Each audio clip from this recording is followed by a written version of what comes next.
Hi everyone, today we'll be talking about equivalent mass. So we are dealing with the redox reactions. We will see what is equivalent mass. Right, so our focus is about equivalent mass today. What is exactly equivalent mass? We know the molar mass. For example,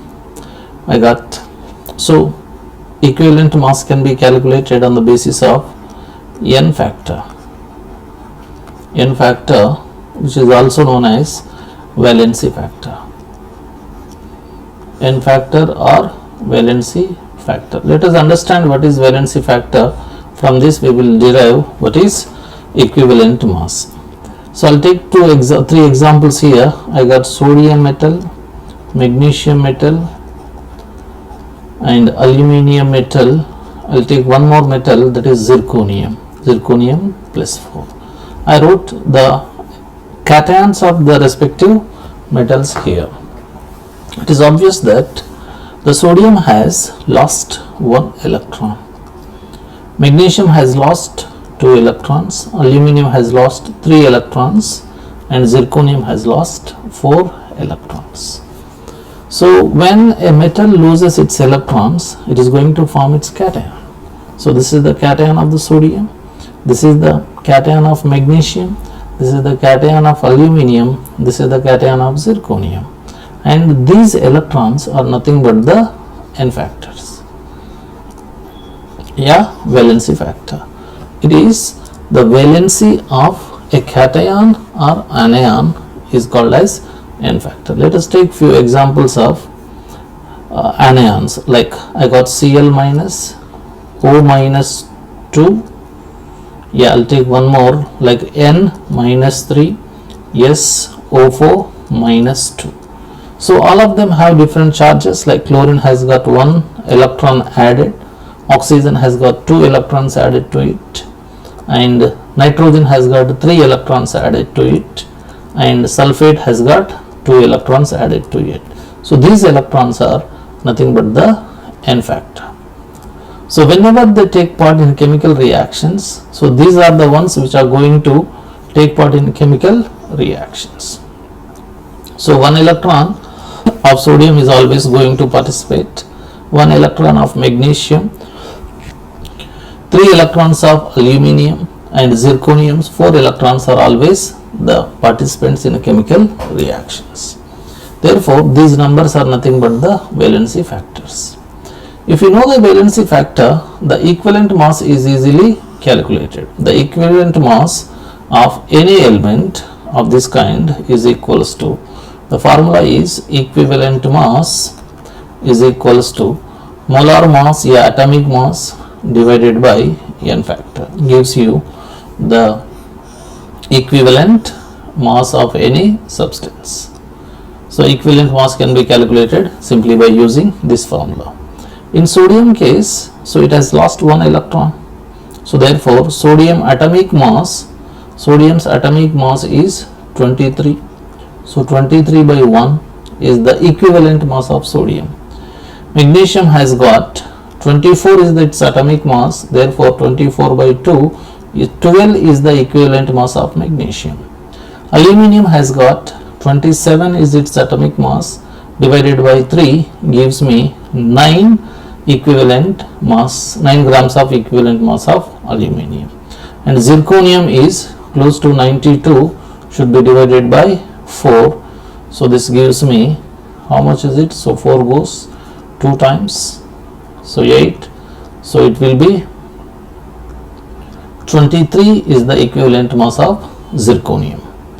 In chlorine case, it is 35.5 by 1. In oxygen case, it is 16 by 2. Why? Because 16 is the atomic mass of oxygen and should be divided by its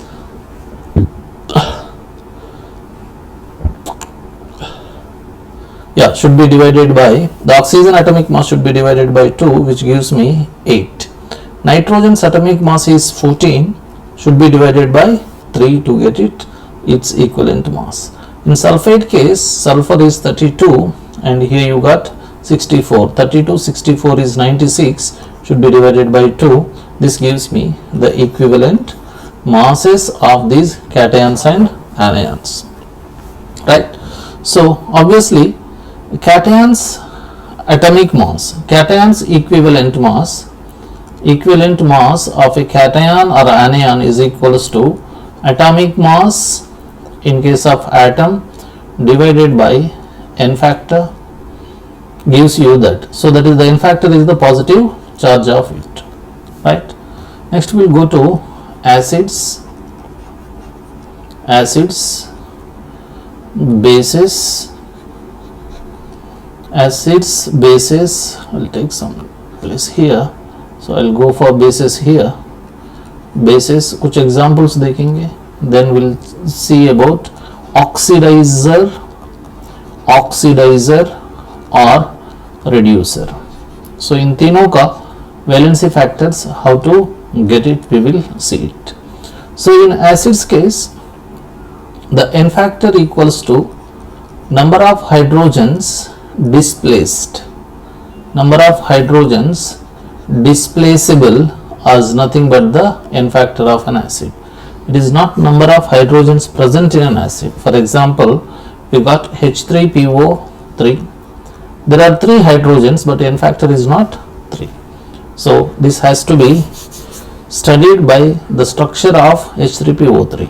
So H3PO3 structure is something like this. Phosphorus is connected to double bonded oxygens. So we have 3 oxygens. There are 2 hydrogens connected and there is 1 hydrogen directly connected. So this is the structure of H3PO3. So in this case, we have got 2 hydrogens which are connected through oxygens. These are replaceable hydrogens, but this hydrogen is not going to replace because it is connected by hydride bond. It is connected with the hydride bond. That's why it's a non-displaceable hydrogen.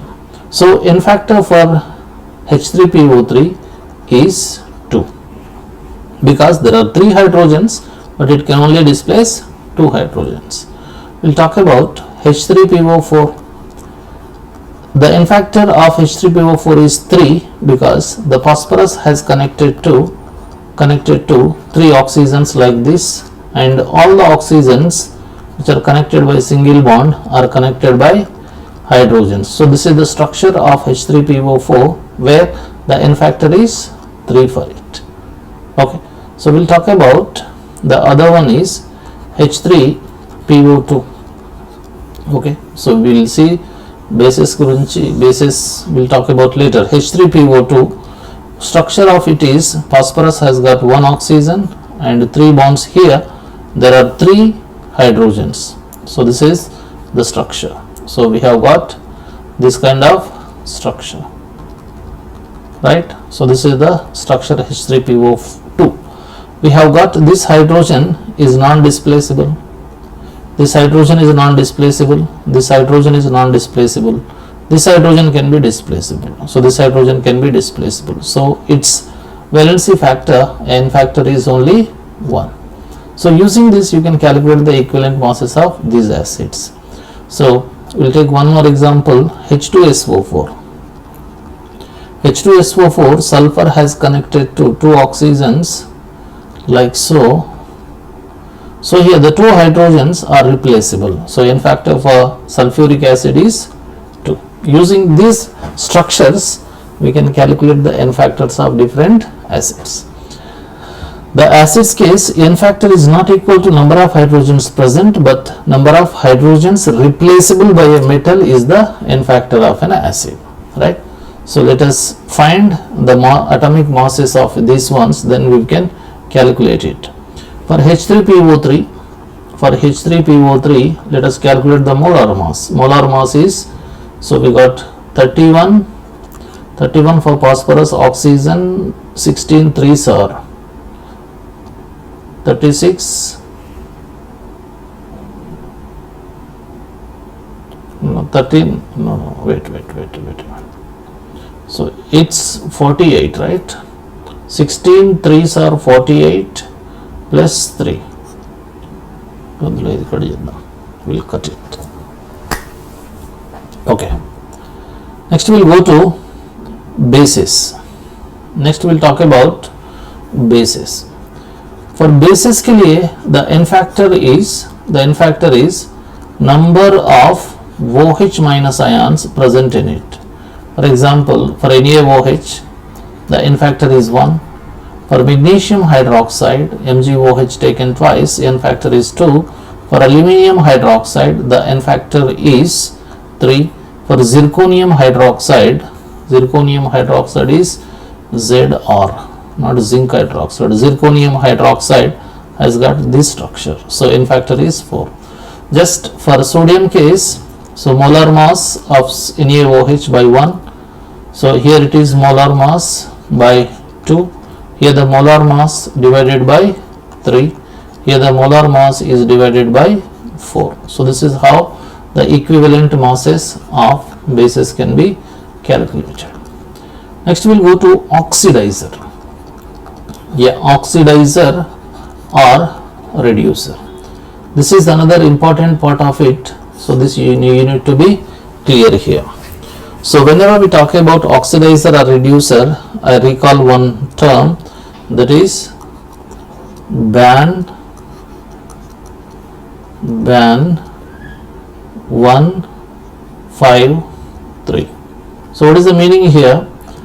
So in case of KMnO4 it is applicable. KMnO4 in basic medium, n factor of KMnO4 is 1, in acidic medium it is 5, in neutral medium it is 3. The meaning is the KMnO4 is converted to Mn plus 2, MnO4 minus 2, here it is MnO2.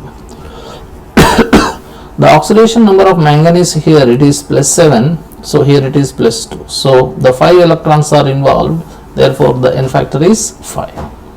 In this case only 1 electron is involved, so therefore in basic medium, so this is acidic medium, this is basic medium, and this is going to be neutral medium, whereas 4 and 3, 7 gives you 3 is the atomic equivalent mass. So oxidizer and reducer.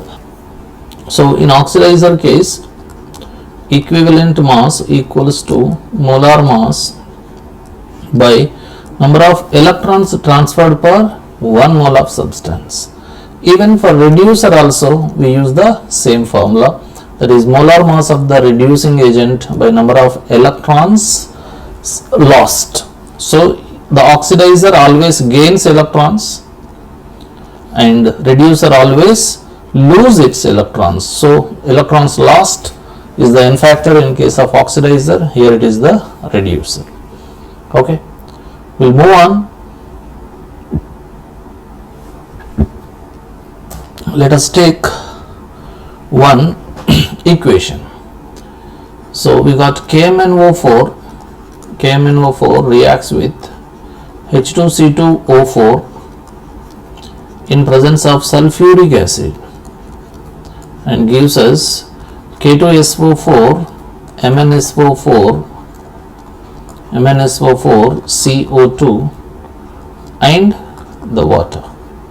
In this reaction the oxidation state of manganese is, here it is plus 7, here it is plus 2. The change is 5 units,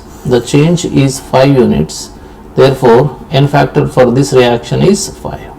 So in this case carbon's oxidation number has been changed from plus 3 to plus 4. There is a change of 1 unit, but we have 2 carbons, so multiplied by 2 gives you the 2.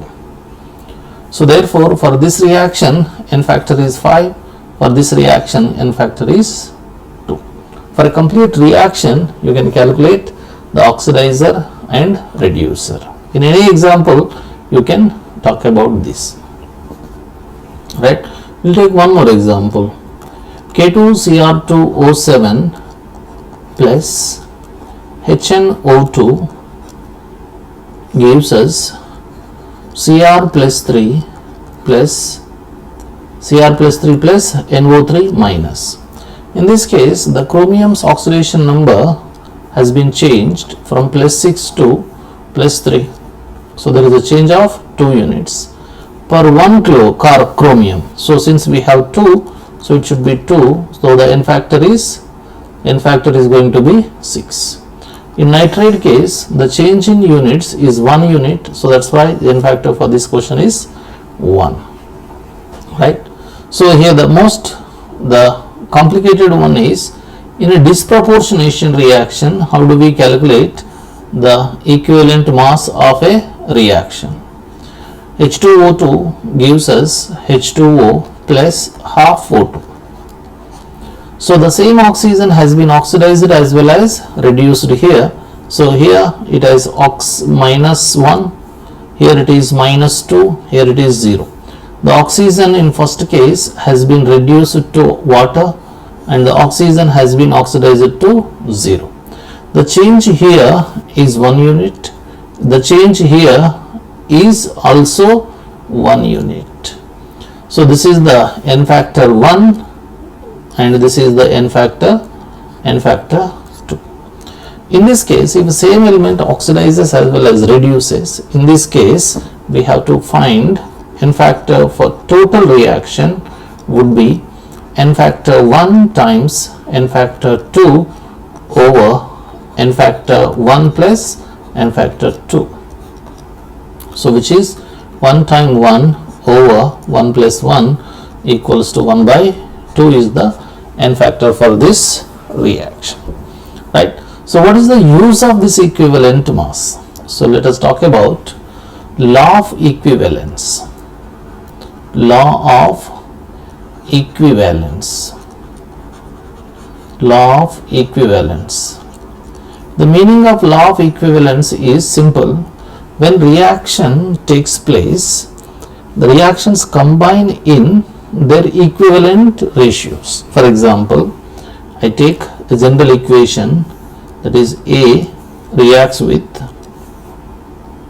here A reacts with B to form C plus D. This is the simple reaction. In this reaction, what is the amount of C is formed? What is the amount of D is formed? So this can be calculated by law of equivalence. How can we calculate here? The equivalence of A. Equivalence of A should be equals to equivalence of B should be equals to equivalence of C, and the same is equals to equivalence of D. So this is the formula we use it. Whenever they combine in their equivalence only. What is equivalence? We'll try to calculate the equivalence. So equivalence is equals to mass given by equivalent mass, and we know that equivalent mass is calculated by molar mass by 2. So that means, so mass of A by equivalent mass of A is equals to mass of B over equivalent mass of B should be equal, and the same thing, the mass of C over equivalent mass of C is also equal, and the last one is mass of D over equivalent mass of D, they are also equal. So just we need to equalize their equivalents. Then if you know mass of something, you can calculate for the remaining. If you know mass of something, you can calculate the mass of the remaining, right? So we'll talk about, we'll take one more reaction here. I'll take a fresh page, right? The reaction is, so I'll take a question here. So 2 grams of a metal, I have taken general equation, metal reacts with HNO3 to form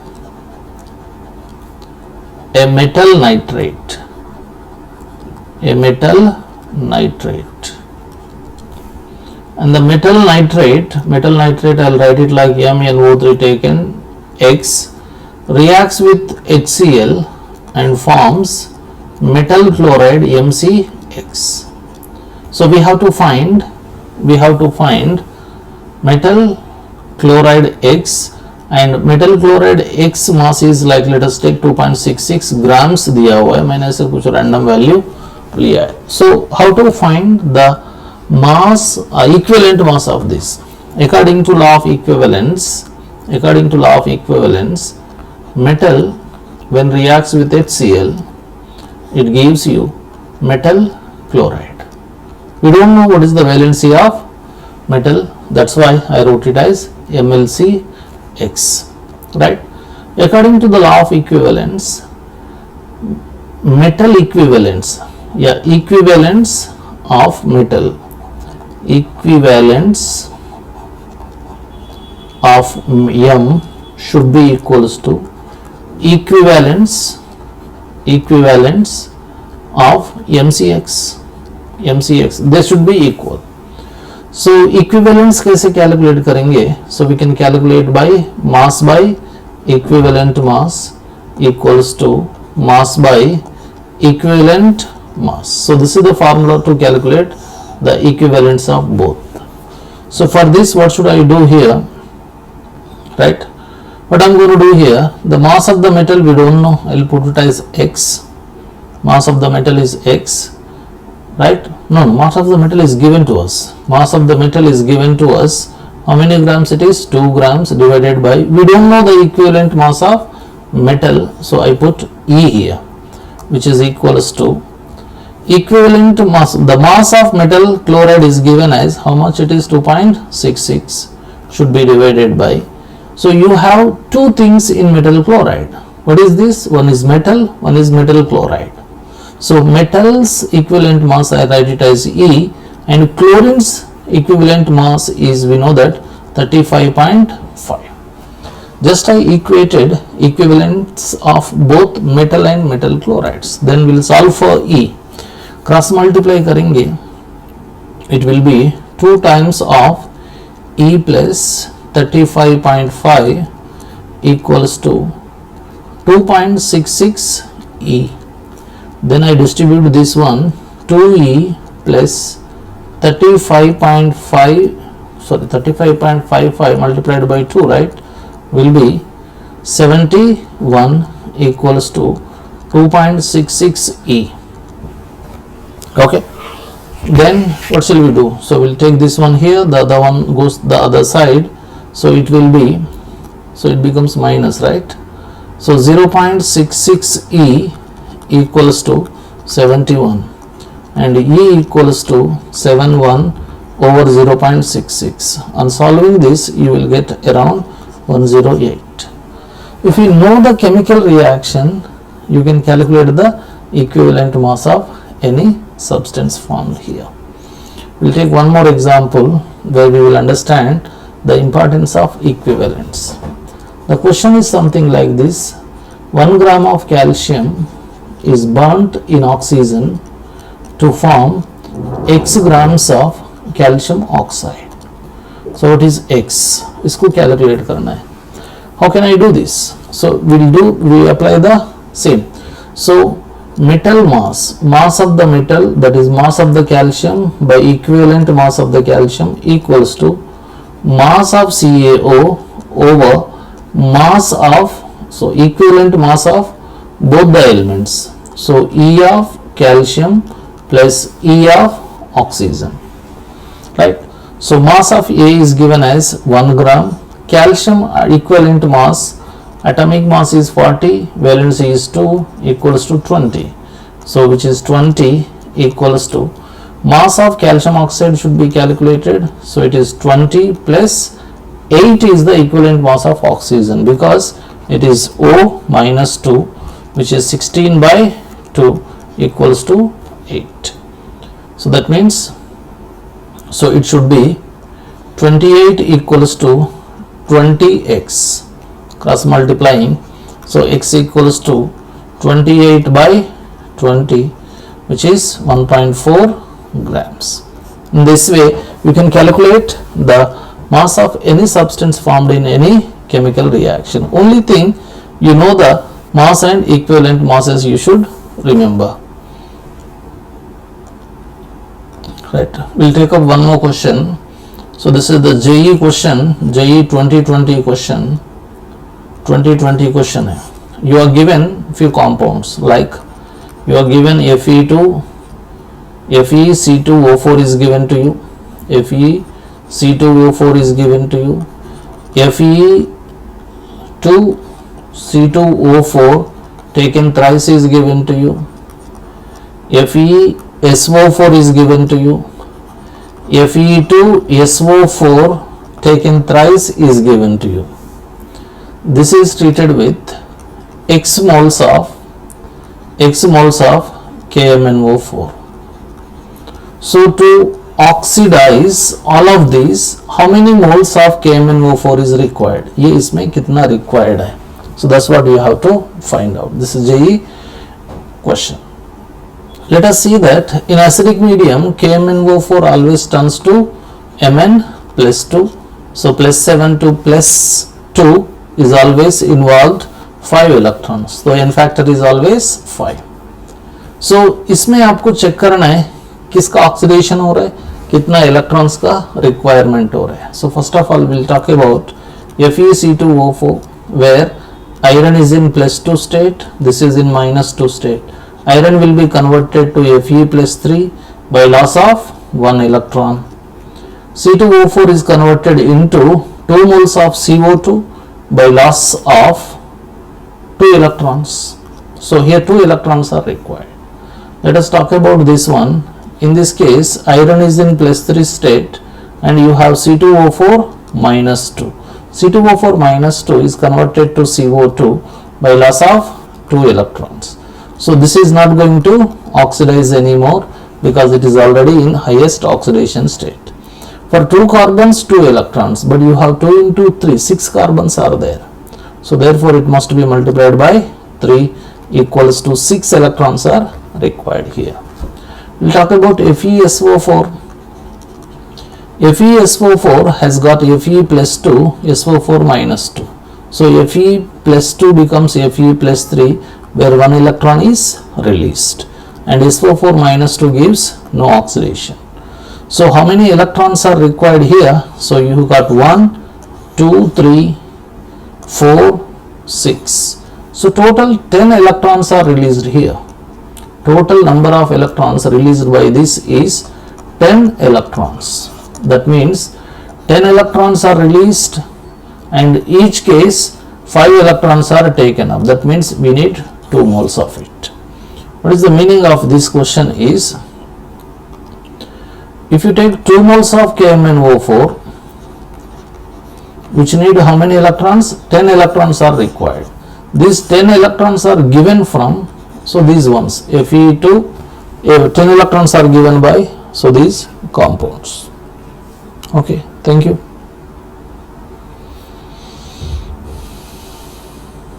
Let's see.